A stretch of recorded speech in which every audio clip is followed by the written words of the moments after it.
बच्चों, this lecture is the second part of the Vedic age.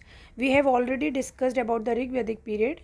Now this is the later Vedic period, or we can say कि उत्तर वैदिक काल. In Hindi it is called the उत्तर वैदिक काल.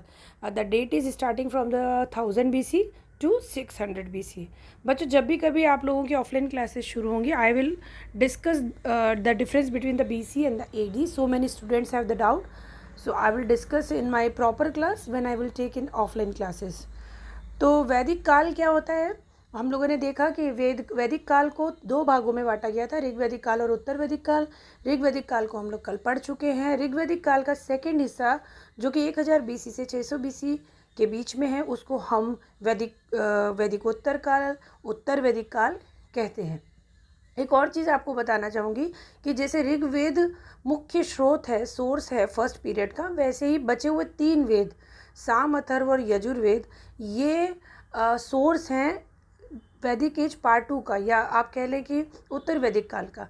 Eight the same time जितने भी और वैदिक साहित्य है, जिसको कि हम उपनिषद, ब्राह्मण और आरण्यक, और उसमें दोनों हम अपने एपिक्स भी लेते हैं, Ramayana Mahabharata, these are also the source of the second part of the Vedic phase. अब हमने जिन जिन पॉइंट्स के अंतर्गत ऋग वैदिक काल को समझा था, उन्हीं पॉइंट्स के अंतर्गत हम वैदिक या वैदिकोत्तर काल या उत्तर वैदिक काल को या लेटर वैदिक पीरियड को समझेंगे, और उसी में हम लोग ये देखेंगे कि क्या डिफरेंस आ गया.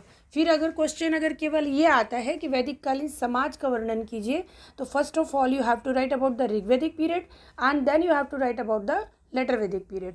So by this way you have to solve all the questions like social conditions, economical condition and religious condition and as well as political conditions. इस तरीके से ही आप लोगों को प्रश्नों के उत्तर देने हैं. So come to the point. This is the second one.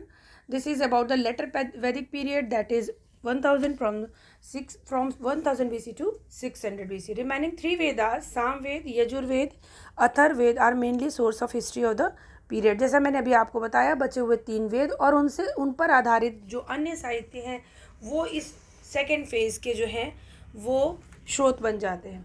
The political life, सबसे पहले हमने उसमें भी पॉलिटिकल लाइफ देखी थी, राजनीतिक स्थिति देखी थी, इसमें भी देखेंगे. In this period king became supreme power, the empire also extended. जैसे कि उस छोटी छोटी कबीलों में बटा था, वो विस्तार होता जा रहा है. Now the region was extended, और जो रीजन का मुखिया है, जो कबीले का पहले मुखिया गोपा हुआ करता था, वो अब राजा में कन्वर्ट होता जा रहा है.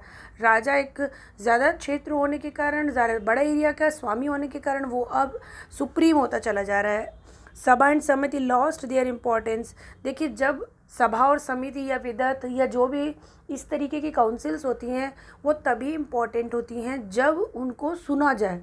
यू आर सीइंग कि राजा बहुत प्रोमिनेंस हो रहा है, तो जब राजा प्रोमिनेंट हो जाएगा तो काउंसिल्स अपने आप डोमिनेट हो जाएंगी. तो काउंसिल्स अपनी इम्पोर्टेंस ख़त्म करती जा रही हैं. Another thing, the post of king became hereditary. जैसे हमने पहले देखा कि राजा का जो पद था वो हेरिडिटरी नहीं था, जो भी योग्य होता था वो कबीले का स्वामी गोपा बन जाता था. लेकिन हेयर इन द लेटर वैदिक फेज यू सी कि ये जो पद है, राजा के बाद उसका पुत्र ही राजा बनेगा. And you also will see this thing in the social condition when we discuss the 4 varnas. Kings also performed yajna like Ashwamedh and Rajsuy to gain more power. राजा अपने शक्ति प्रदर्शन के लिए, टू शो हिज पावर, वो यज्ञ करते थे, और यज्ञ में बहुत बड़ी संख्या में बलि और बहुत जिसको कहते हैं डेकोरम के साथ में युद्ध किया जाता था. Eight the same time they also perform अश्वमेध यज्ञ एंड द राजसूय यज्ञ. ये दोनों यज्ञों के बारे में हम लोग आगे भी कई बार सुनेंगे. कुछ राजाओं ने बाद के पीरियड में भी इसको किया है. And what was the reason? उसका रीज़न ये होता था कि जितने ज़्यादा इस तरह के यज्ञ आपने किए, उतने आसपास के एरिया में आपसे बड़ा कोई राजा नहीं होता था. सो nobody can give you challenge about your power. So these are the yajnas performed by the king. So you can see कि अभी राजतंत्रात्मक व्यवस्था एक तरीके से कहना चाहिए कि बिल्कुल सामने आई नहीं है, लेकिन उसके चिन्ह जो हैं वो दिखने हमको उत्तर वैदिक काल में शुरू हो गए. आर्थिक स्थिति, economic condition, agriculture was main occupation, feeling of personal ownership on land was increased. See again, अभी तक ऋग वैदिक काल तक ऑनरशिप ऑन द लैंड ये वाला फिनोमिना था ही नहीं, जिसके पास जो ज़मीन है, जो जिस जगह पे खेती कर रहा है वो चला जा रहा था। But in this phase you can see the personal ownership. अगर राजा अपने रीजन को बढ़ाएगा और उसमें ऑनरशिप वाली फीलिंग आएगी तो प्रजा में तो आनी ही है, because agriculture is the main source of income. तो एग्रीकल्चर में लैंड के स्वामित्व की जो भावना है वो बढ़ती जा रही थी। Metallurgy in the casting was started as an industry. पहली चीज़ तो हम लोगों ने देखा कि एग्रीकल्चर है एज इकोनॉमिक कंडीशन। दूसरी चीज़ मेटलर्जी और कास्टिंग का वो काम जो अभी तक केवल एग्रीकल्चर टूल और इनके लिए था, वो अब now it is use for the weapons also, क्योंकि जो ऋग्वेदिक काल में सीमित युद्ध हैं वो उत्तर वैदिक काल में बढ़ते जा रहे हैं, for expansion, for dominance, for to show the power. तो ये सारी चीज़ें अगर वेपन्स बढ़ेंगे, टूल्स बढ़ेंगे, डिमांड बढ़ेगी, सो नेचुरली मेटलर्जी और कास्टिंग की भी जो इंडस्ट्री है वो भी बढ़ेगी। So here you can see the these things as an industry. Now other craftsmen were jewelers, weavers and knitting was done by the women.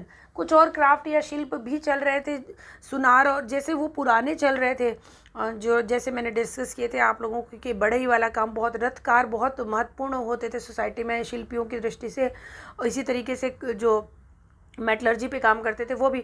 अब यहाँ पर सुनार या ज्वेलर्स जो हैं, जो ज्वेलरी बना रहे हैं, वो इम्पॉर्टेंट होते जा रहे हैं, एक्स्ट्रा बढ़ते जा रहे हैं। वीवर्स जो कपड़े बुन रहे हैं वहाँ पर भी थे, but they are being prominent. उसके बाद आता है knitting. Knitting it's actually the बुनाई होती है, जिसको बुनाई कहते हैं हम लोग, वो भी महिलाओं के लिए विशेष रूप से निर्धारित कर दी गई थी। Traders doing business although with the barter system, they are using barter system for the trade, but probably a coin named Nishka was also in the tradition. देखिए व्यापार अच्छा हो रहा है तो व्यापारियों के संघ बन चुके हैं, जिनको हम श्रेणी भी कहते हैं, बाद में हम देखेंगे उसको गिल्ड भी बोलेंगे। और ये जो व्यापारिक श्रेणियां हैं ये लोग लेन देन के लिए अभी भी बार्टर सिस्टम का ही उपयोग कर रहे हैं। यूनिट उनकी काऊ भी हो रही है और अनाज भी चल रहा है। But at the same time निष्क नाम का एक सिक्का, जिसको सिक्के के रूप में, प्रीशियस धातु के रूप में या ऑर्नामेंट के रूप में, किसी भी रूप में मान लें, डिस्कस किया जाता था। I will discuss nishka in my lecture as a whole. उसमें मैं निष्क के बारे में आपको और बताऊंगी। बट यू कैन से कि निष्क नाम का एक मुद्रा प्रारंभिक अवस्था में, you can't say that this is a total एक यू कैन से कि एक इस्टेब्लिश सिस्टम है यहाँ पर करेंसी का, ऐसा कुछ दिखने में नहीं आ रहा। But yes, nishka is going on as a tradition. तो वो शुरुआत हम यहाँ पर देख सकते हैं। Come to the social condition, the power of male head of the joint family increase considerably. जो चीज़ हमने पहले देखी थी कि पितृ प्रतिसत्तात्मक परिवार था, लेकिन वो जो male dominance in the society वाला फीलिंग है वो और बढ़ गया है। Now the condition of the women is actually is not very good. Actually जो ऋग्वेदिक काल है उसमें बेटर दिख रही है। उत्तर वैदिक काल में बहुत ज़्यादा ख़राब हो गई हो ऐसा नहीं है, बट ऋग्वेदिक से ज़्यादा हमें जो है मेल डोमिनेंस में दिखाई दे रही है। Brahmana came to occupy a very high position in society. Other 3 caste also doing their paternal work. देखिए, चतुर्वर्णी व्यवस्था का जो आधार मैंने आपको पहले बताया था कि जन्मना था, वो अब कर्मणा हो गया है। ये चीज़ मैं आपको अपने लेक्चर में एक निष्क और ये वर्ण व्यवस्था में क्यों चेंज आ रहा है, क्या चेंज है, उसका बेसिक फंडामेंटल क्या है, वो ज़रूर आप लोगों को बताऊंगी। It is very important. So I will discuss in my Fridays lecture. और जो चीज़ मैं अभी यहाँ पे बताना चाह रही हूँ कि ये जो चारों वर्ण व्यवस्थाएं थी, अब ये लोग जन्म के आधार पे, यानी ब्राह्मण का बच्चा ब्राह्मण ही होगा, वैश्य का बच्चा वैश्य ही होगा और क्षत्रिय का बच्चा क्षत्रिय ही होगा। So this thing is being according to the janma. Caste system में become hereditary and the rigid, that is what I am saying कि रिजिड भी होता जा रहा है। Nobody can change its caste, why, ये हम लोग डिस्कस करेंगे। Condition of the woman occupied a lower position compare मैंने अभी बताया कि औरतों की स्थिति बेकार नहीं है, खराब नहीं हुई है, लेकिन आदमियों की तुलना में कमज़ोर है। 16 संस्कारा, मैरिज सिस्टम्स एंड 4 पुरुषार्थ केम इन एग्जिस्टेंस। देखिए, जो सोसाइटी के नॉर्म्स, जो कल्चरल नॉर्म्स होते हैं या सोसाइटी के जो नॉर्म्स होते हैं, समाज किस तरह से चलाया जाए, ये सारी चीज़ें अब बिल्कुल उत्तर वैदिक काल के साहित्यों में स्पष्ट रूप से दिखने लग गई हैं। हर व्यक्ति को 16 संस्कार होने चाहिए। विवाह के जो निर्धारित प्रकार हैं, उन्हीं प्रकार का विवाह, हालांकि वो बता जरूर है चारों प्रकार के विवाहों के बारे में, लेकिन जो 2 मान्य है सोसाइटी द्वारा उस पर वो बल दे रहे हैं कि इस तरह का विवाह होना चाहिए। फिर आता है 4 पुरुषार्थ, धर्म अर्थ काम मोक्ष की जो साइंटिफिक अप्रोच है वो भी हमको अब दिखाई देने लगी। So all these things are, जिससे कि हमें सोसाइटी में जो आज तक चले आ रहे हैं, सोसाइटी की जो नॉर्म्स हैं, एक तरह से कहना चाहिए नियम है, वो हमें इस काल में बनते हुए स्पष्ट रूप से दिखाई दे रहे हैं। नाउ द रिलीजियस लाइफ, धार्मिक स्थिति, early Vedic gods like the Indra, Varuna, Agni etcetera lost their importance and concept of trinity Brahma, Vishnu and Mahesh came in the religion. देखिए, इंद्र, वरुण, अग्नि ये ऋग्वेद में बहुत प्रोमिनेंट थे, इसमें इंद्रा सबसे ज़्यादा था, वो समाप्त हो गया।